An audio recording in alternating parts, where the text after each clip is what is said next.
নমস্কাৰ। হাই, আজি আমি আলোচনা কৰিম সংখ্যা প্ৰণালী পাৰ্ট 2। আমি নেক্সট লাষ্ট ক্লাছ আৰম্ভ কৰিছিলোঁ সংখ্যা প্ৰণালী পাৰ্ট 1। যদি আপোনালোকে পাৰ্ট 1টো চোৱা নাই তেতিয়াহ'লে চাই ল'ব। এতিয়া আমি পাৰ্ট 2ত আছে উৎপাদক। উৎপাদক কাক কয় বা উৎপাদক কেনেকৈ ওলায় এইটোৰ বিষয়ে আলোচনা কৰিম। এতিয়া উৎপাদক হ'ল যে এটা সংখ্যাক যিবোৰ সংখ্যাৰ পূৰণফল হিচাপে প্ৰকাশ কৰিব পাৰি সেইবোৰক সংখ্যাটোৰ উৎপাদক বোলে। যেনে ধৰি লওঁ মই এটা নাম্বাৰ ল'লোঁ 8। ইয়াক আমি কেনেকৈ লিখিব পাৰোঁ? 1 × 8 মানে 8 × 8, আৰু লিখিব পাৰোঁ 2 × 4 = 8 হয়, এনেকৈ লিখিব পাৰোঁ। তেতিয়াহ'লে 8ৰ উৎপাদক কি হ'ব? আমি ইয়াত লিখিব পাৰিম এনেকৈ 8ৰ উৎপাদক হ'ব এইখিনি 1, 2, 4 আৰু 8। এইবোৰ হ'ব 8ৰ উৎপাদক। তেতিয়া লিখিব পাৰিম 1, 2, 4, 8। এইখিনি হ'ল 8ৰ উৎপাদক।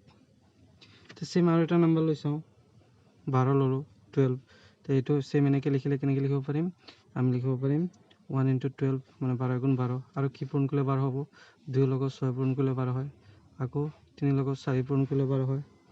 তেতিয়াহ'লে চেম এইটোৰ 12ৰ উৎপাদক কি লিখিম?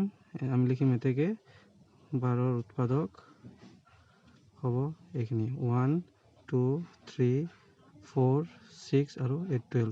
এইখিনি হ'ব 12ৰ উৎপাদক। লিখিম 1, 2, 3, 4, 6, 12। এইখিনি হ'ল 12ৰ উৎপাদক আৰু এইখিনি হ'ল 8ৰ উৎপাদক। এনেকৈ আমি উৎপাদক লিখিব পাৰোঁ।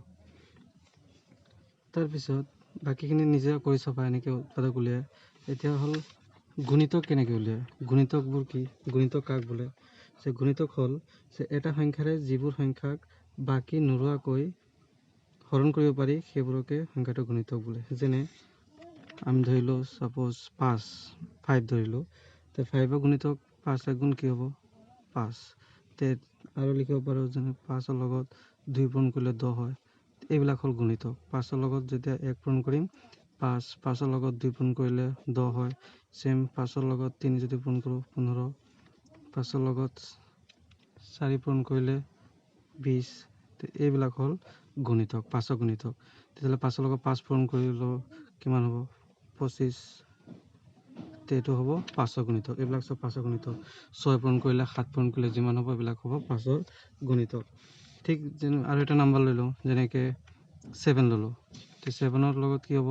7ৰ লগত যদি 1 পূৰণ কৰোঁ 7, 7ৰ গুণিতক লিখি আছোঁ।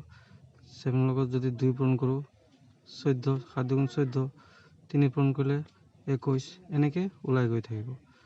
তো এইবিলাক হ'ল 7ৰ গুণিতক, 5ৰ গুণিতক। এনেকৈ 2ৰ গুণিতক, 3ৰ গুণিতক, 10ৰ গুণিতক এনেকৈ আমি পূৰণ কৰি গৈ থাকিলে যিটো নাম্বাৰ পাম 1, 2, 3, 4, 5, 6 এইবিলাক পূৰণ কৰি কৰি যিবিলাক নাম্বাৰ পাম এইবিলাক হ'ব গুণিতক।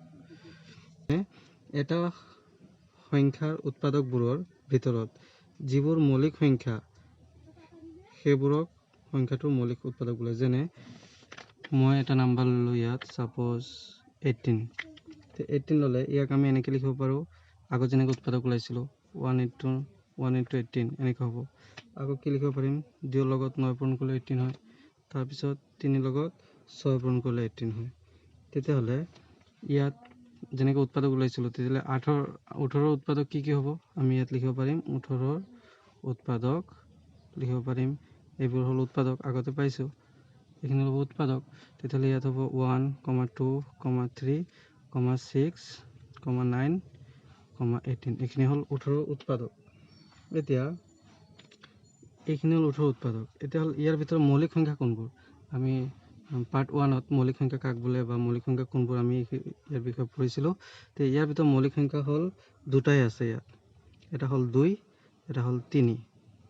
তেতিয়াহ'লে এইটোৱে হ'ল মৌলিক উৎপাদক। আমি এনেকৈ লিখিম যে 18ৰ মৌলিক উৎপাদক হ'ল, এতিয়া লিখিম এনেকৈ 18ৰ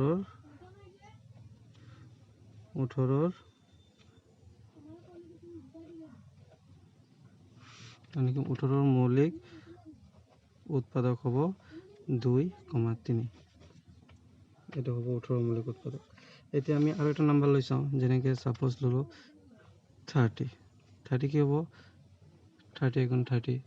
আৰু কি লিখিব পাৰিম? 2 দি কিমান বাৰ যাব 15 বাৰ আকৌ 3 দি যাব 10 বাৰ তাৰমানে 3 10 গুণ কিমান 3 10 গুণ 30 2 15 গুণ 30 আকৌ লিখিব পাৰিম 5 6 গুণ 30 এনেকৈ লিখিব পাৰোঁ তেতিয়াহ'লে সেম ইয়াত এইটো যেনেকৈ লিখিছিলোঁ তেতিয়াহ'লে ইয়াৰ উৎপাদক কি হ'ব 30ৰ উৎপাদক আমি লিখিব পাৰিম 30ৰ উৎপাদক আগতে উৎপাদক ওলাইছিলোঁ তো এইখিনি হ'ব 30ৰ উৎপাদক আমি লিখিব পাৰিম 1 2 3 5 6 10 10 15 30 এইখিনি হ'ব 30ৰ উৎপাদক এতিয়া ইয়াৰ ভিতৰত মৌলিক সংখ্যা আমি উলাইছিলোঁ মৌলিক উৎপাদক তেতিয়াহ'লে ইয়াৰ ভিতৰত মৌলিক সংখ্যা কোনটো হ'ব 2 এটা আছে 3 এটা মৌলিক সংখ্যা 5 এটা মৌলিক সংখ্যা কিন্তু বাকিবোৰ মৌলিক সংখ্যা নহয় এগুলো জৈবিক সংখ্যা তেতিয়াহ'লে আমি লিখিম এটাকে 30ৰ মৌলিক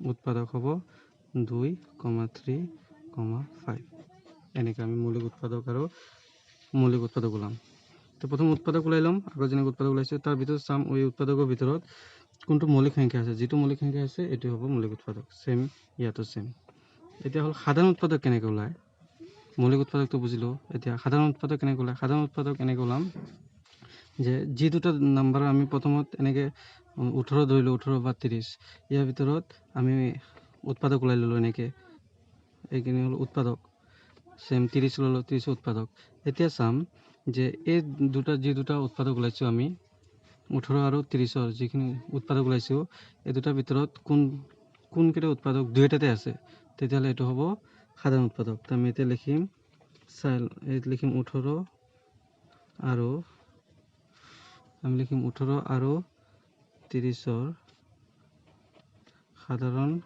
উৎপাদক আমি লিখিম কি আছে চাওঁ যেনেকৈ 18ত ইয়াত 1 আছে 30তো 1 আছে তেতিয়াহ'লে আমি এটা 1 লিখিব পাৰোঁ কমা তাৰপিছত ইয়াত 2 আছে ইয়াতো 2 আছে তেতিয়াহ'লে আমি এটা 2 লিখিব পাৰোঁ ইয়াতো 2 আছে দুইটাতে যিটো উৎপাদক থাকিব সেইটো হ'ব সাধাৰণ উৎপাদক তো ইয়াত 3 আছে ইয়াতো 3 আছে কমা 3 লিখিব পাৰোঁ তাৰপিছত ইয়াত 6 আছে ইয়াতো 6 আছে 6 লিখিব পাৰোঁ আৰু বাকি আছে নে আমি চাই ল'ম আৰু ইয়াত 9 আছে 18 আছে ইয়াত 9 18 নাই তাৰমানে এইখিনি হ'ব সাধাৰণ উৎপাদক 18 আৰু 30ৰ সাধাৰণ উৎপাদক হ'ব 1 2 6 3 এইখিনি হ'ব 18 আৰু 30ৰ সাধাৰণ উৎপাদক এনেকৈ ওলাই সাধাৰণ উৎপাদক তাৰপিছত কেইবাটাও পদ্ধতি আছে গ সা উ ওলোৱাৰ আমি ইয়াত দুটা পদ্ধতি আলোচনা কৰিম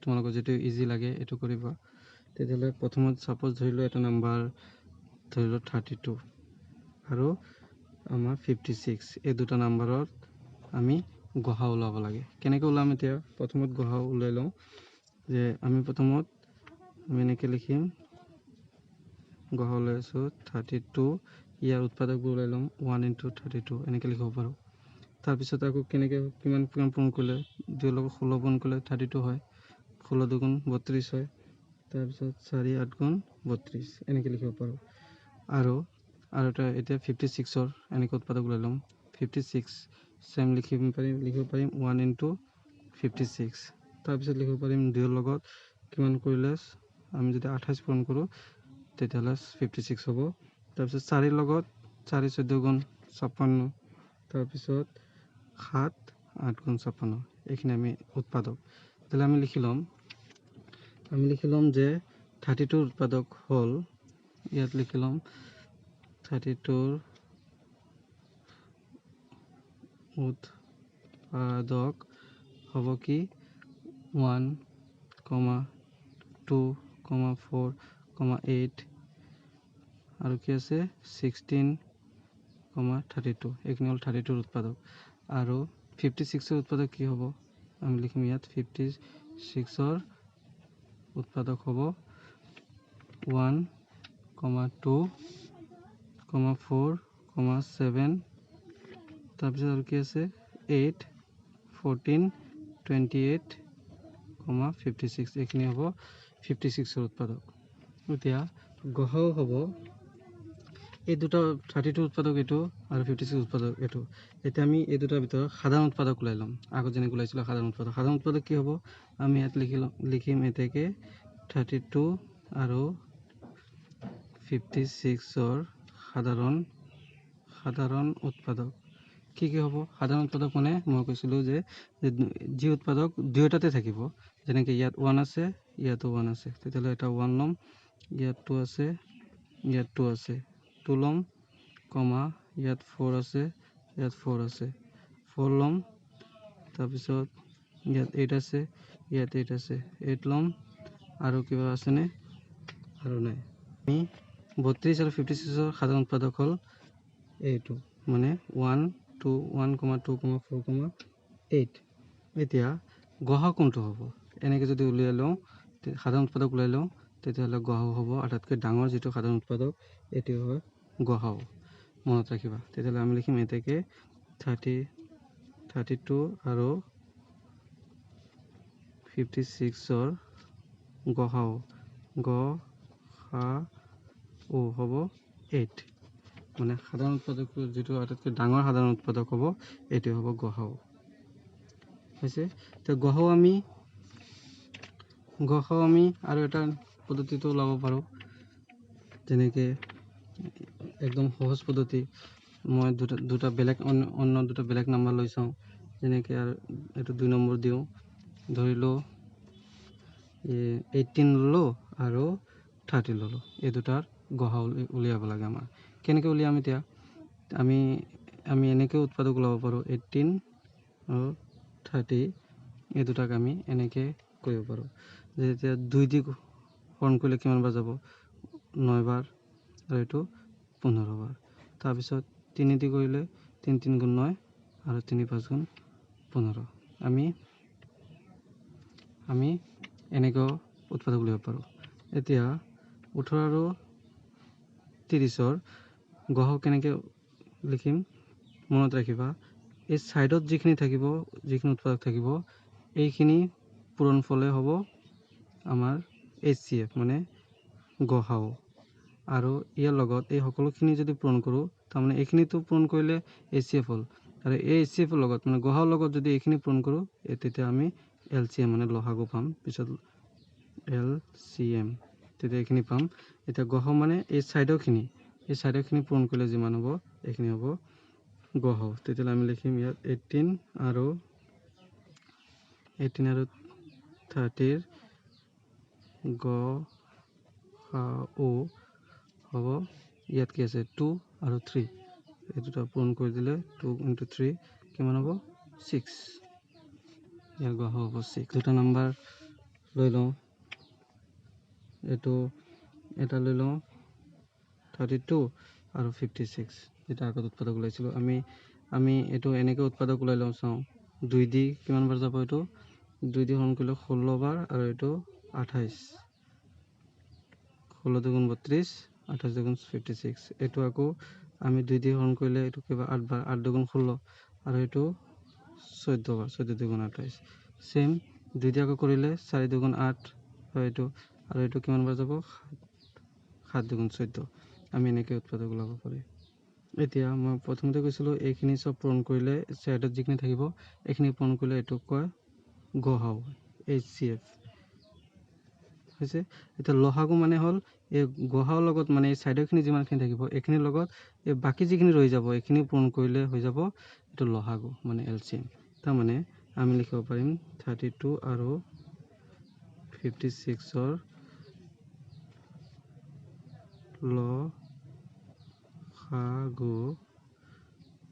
লসাগু হ'ব এইটো। এইখিনিতো পূৰণ কৰিলে কিমান হ'ব? ইয়াত কি আছে? 2 কেইটা আছে? এটা 2 3টা, 1 2 3, এইখিনিলৈকে হ'ল গড় আগত। এইটোৰ লগত বাকী যিখিনি থাকি যাব, এইখিনি পূৰণ কৰি দিলে ইয়াৰ লগত, তেতিয়াহ'লে এইটো হ'ব লসাগু। ইয়াত 4 আছে আৰু 7, এতিয়া এইখিনি চব পূৰণ কৰিলে কি হ'ব? ইয়াত 2 2 গুণ কিমান? 4, 2 গুণ 4, 4 2 গুণ 8, হয়নে? 8ৰ লগত যদি আমি 4 পূৰণ কৰোঁ, কিমান হ'ব? 8ৰ লগত 4 পূৰণ কৰোঁ, 4 8 গুণ 32, আৰু ইয়াত আছে 7। এইটো যদি পূৰণ কৰোঁ, তোমালোকে পূৰণ কৰি চাবা, পূৰণ কৰিলে হ'ব 2 to 4 তেতিয়াহ'লে ইয়াৰ লসাগু হ'ল 2 to 4 এনেকৈ উলিয়াব পাৰিম আমি বা আমি 2 নম্বৰ তেতিয়াহ'লে আমি আৰু এটা আগত যিটো গসাগু ওলাইছিলোঁ এতিয়া লসাগু সেম 18 আৰু 30 সেম আমি ওলাই লওঁ আমি এইটো আকৌ আগত এনেকৈ কৰিব পাৰোঁ বেলেগ নাম্বাৰ বেলেগ হিচাপে আগততো এনেকৈ একেলগত হিচাপে আমি উৎপাদক ওলাইছিলোঁ এনেকৈ এতিয়া আমি বেলেগ হিচাপে কৰিব পাৰোঁ বেলেগ হিচাপে মানে সেম 18 আৰু 30 ইয়াক আমি বেলেগ হিচাপেও আমি উৎপাদক ওলাই ল'ব পাৰোঁ তো 18 কিমান হ'ব 2 দি 9 বাৰ 3 দি 3 বাৰ আৰু 30 2 দি 15 বাৰ 15 দুগুণ 30 তাৰপিছত আকৌ 3 দি 5 3 5 গুণ 15 এনেকৈ আমি ছেপাৰেট হিচাপে ওলাব পাৰোঁ তো ছেপাৰেট হিচাপে ওলালে আমি এনেকৈ লিখি ল'ম যে 18ৰ উৎপাদক কি হ'ব 18 উৎপাদক কি আছে 2 3 3 আৰু ইয়াত 30ৰ উৎপাদক কি হ'ব 30ৰ উৎপাদক হ'ব 2 এটা 3 এটা আৰু আছে 5 এটা তেতিয়াহ'লে আমি লিখিম আমি উলিয়াই আছোঁ লসাগু এতিয়াকে আমি লিখিম লসাগু কেনেকৈ উলিয়াম এনেকৈ হ'লে এতিয়া প্ৰথমত সেম দুটা নাম কি আছে চাই ল'ম কাৰণ আমি দুটা একেলগত কৰিলে আমি যেতিয়া দুটা একেলগত কৰিছোঁ তেতিয়াহ'লে ইয়াত 2 আছিলে এই দুইটো ইয়াতো আছে ইয়াত আছে মানে সেম আছে দুইটাৰে আছে এই দুইটো ইয়াতো আছে ইয়াৰ উৎপাদক এই দুইটো ইয়াত আছে তাৰমানে দুটাৰ পৰা এটা মানে এইখিনি হৈছে গসাগু আৰু বাকি যিখিনি ৰৈ যায় এইখিনি পূৰণ কৰিলে আমাৰ লসাগু হৈছিলে তো সেম এটাতো আমি ছেপাৰেট হিচাপে কৰিছোঁ সেইকাৰণে লিখি লৈছোঁ এইটো উৎপাদক 2 into 3 into 3 আৰু 30 উৎপাদক 2 into 3 into 5 তেতিয়াহ'লে ইয়াৰ ভিতৰত সেম কোনখিনি আছে তাৰমানে ইয়াত 2 এটা আছে ইয়াত 2 এটা আছে এটা 2 ল'ম তাৰপিছত ইয়াত 3 এটা আছে ইয়াত 3 আছে এটা 3 ল'ম হ'ল এই দুটা পূৰণ কৰিলে আছিলে মানে সেম তাৰমানে এই সাইডত যিখিনি থাকে এইটো ওলাইছে তেতিয়াহ'লে এইটো আছিলে গসাগু তাৰমানে ইয়াত গসাগু হ'ব 6 3 গুণ 6 কিন্তু আমি ইয়াত লসাগু লৈ আছোঁ তেতিয়াহ'লে বাকি যিখিনি থাকি যায় তাৰমানে এগত যেনেকৈ তলত বাকি যিখিনি ৰৈ আছিলে এইখিনি পূৰণ কৰি দিছোঁ তেতিয়া লসাগু ওলাই গ'ল তে সেম ইয়াত বাকি কি আছে 3 এটা দি দিম আৰু ইয়াত 5 আছে 5 এটা দিম আৰু এইখিনি সব পূৰণ কৰিম কিমান হ'ব 3 গুণ 6 আৰু 3 5 গুণ 15 হৈছে আৰু এইটো পূৰণ কৰিলে 5 15 কিমান 6 15 গুণ 90 এইটো হ'ব আমাৰ লসাগু